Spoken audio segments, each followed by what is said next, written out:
I'm Tracy Baxter with today's Record Newswatch. The scene has been tense throughout the day in the city of Newburgh, where a standoff between police and a man wanted on attempted murder charges continued at a residence at 57 Liberty Street. Police had arrived early this morning to arrest Gosford Lebhart, who failed to show for a court appearance on the attempted murder charge. But Lebhart retreated to a back bedroom where he was holed up with 4 others, his 2 brothers, a girlfriend of one of the brothers, and his 10-year-old niece. Newburgh police, SWAT team members, and U.S. Marshals were on scene. The charges against Lebhart involve a September 9th incident where he's accused of firing a gun at 2 men. Late this afternoon came word that Lebhart had been brought out of the house amid reports of a chaotic scene and fighting in the street. Gosford Lebhart Jr. is the older brother of Michael Lebhart, who was killed during a confrontation with police last March, an incident that fueled tensions between police and residents in Newburgh's inner-city community. Now keep checking back here at Record Online for the latest developments from the scene of the standoff in the city of Newburgh. Prosecutors say he was spoiling for a fight. His defense attorney says he was acting in self-defense. Today, a Town of Wallkill man was arraigned on manslaughter charges in Orange County Court for a brutal attack outside a Middletown bar that took the life of another bar patron. 23-year-old Kevin Conklin was arrested shortly after the fatal beating of 46-year-old Alan Cardona in the parking lot of G's Westgate Inn back on November 10th. Authorities say Cardona died after being beaten with fists, then kicked in the head while lying on the ground. Conklin was also indicted on a separate assault charge for an attack on another bar patron about an hour before Cardona's death. County Court Judge Jeffrey Berry set bail for Conklin at $150,000 cash or $350,000 bond.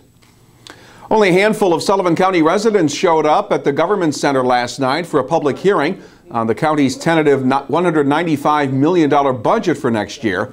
But those who did made it crystal clear they want county legislators to cut spending and dramatically reduce the proposed 13.8% property tax increase. Legislators had earlier voted to override the state-approved 2% tax levy cap due to a lack of available reserve funds and reduced staffing levels. And emotions ran high when Speaker Harry Yodice of Liberty, who came armed with questions, was told that public hearings are limited to public comment only. This is a joke. You work for me. I'm a taxpayer. You work for me, for him, for her, and everybody else. Let's get that straight. We're tired of your 13.8%. Okay? We're tired. Since you don't want to answer me, I'll tell you then. I wanted to be a discussion, but you didn't want a discussion. So I'll tell you, we're tired of the 13, we're tired of anything over 2%. I'm all for helping the poor, helping indigents, helping veterans, okay? But when people who are veterans, who are elderly, are losing their homes because these people propose a preposterous 13.8% tax hike, okay? It just doesn't make sense. Getting to the point where everybody, including myself, have to be cutting back on your what income you have through your lifestyle. So it seems to me that the county's going to have to start doing the same thing.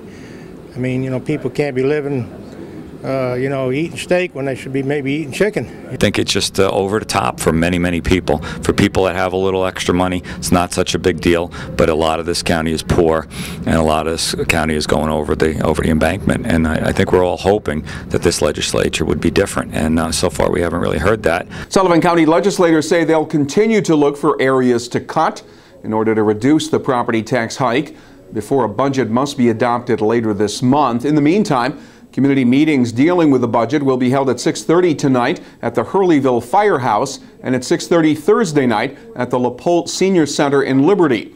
And a second public hearing will be held next Tuesday at 12 noon at the Government Center in Monticello. Meantime, in Kingston, Ulster County legislators adopted a $355 million budget last night. The Ulster County budget for 2013 includes a tax levy virtually unchanged from this year, as well as 28 layoffs, 18 employee buyouts, and 44 unfilled county vacancies. It's a story from West Point that's gaining national attention and stirring debate.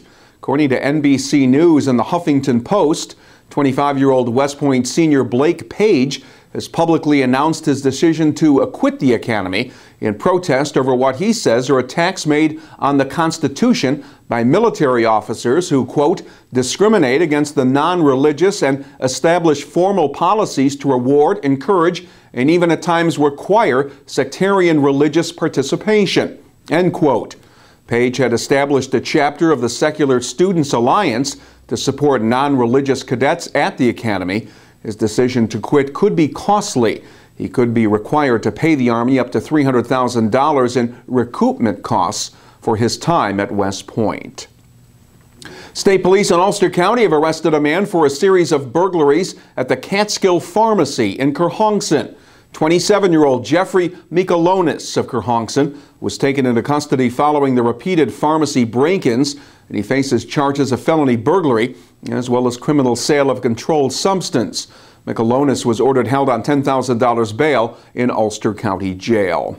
And they were once neighbors on Arbor Trail in the town of Blooming Grove, but now a couple is charged with an October break-in of the home next door and the theft of more than $12,000 in jewelry and cash.